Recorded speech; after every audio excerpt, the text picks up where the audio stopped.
গীত গোবিন্দ গোবিন্দ স্বরূপ রামানন্দ শনি মহাপ্রভু রাত্রি দিনে গাই শুনে পরম আনন্দ পরম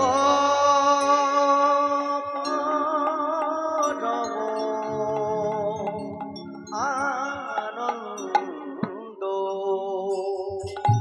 চণ্ডীদাসের পদাবলী, বিদ্যাপতির পদাবলী, রামানন্দ রায়ের নাটক, বিল্বমঙ্গলের করণামৃত আর আমাদের গর্বের বিষয়। আমরা যতগুলো মানুষ এই বীরভূমের মাটিটাতে জন্মগ্রহণ করেছি না, বড় ভাগ্য করে বাবা, আমরা বড় ভাগ্যবান যে এই মাটিটাতে আমরা জন্মগ্রহণ করতে পেরেছি। এতেই আমাদের জীবন সাথী। কারণ যে মাটিটাতে প্রত্যেকটা বীর মানুষগুলোর জন্ম হয়েছে, যার লেখা গ্রন্থের কথা আস্বাদন করছি, যার লেখা গ্রন্থ প্রভু আমার পুরীধামে বসে বসে আস্বাদন করতেন, ইনিও কিন্তু আমাদের সেই বীরভূমের, সেই কেন্দ্রবিল্ল ধাম, যার নাম হলো জয়দেব গোস্বামী।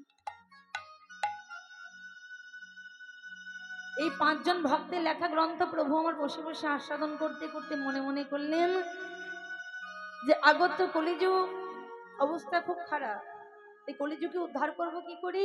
নিজ মুখে 8টা শ্লোক বলে গেলেন। সেই শ্লোকগুলো পেলাম কোথা থেকে? না চৈতন্য চরিতামৃত নামক গ্রন্থটি শেষের দিকে।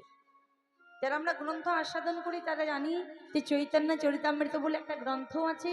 সেই গ্রন্থের শেষের দিকে দেখবেন পরপর সুন্দর করে 8টা শ্লোকের বর্ণনা দেওয়া আছে।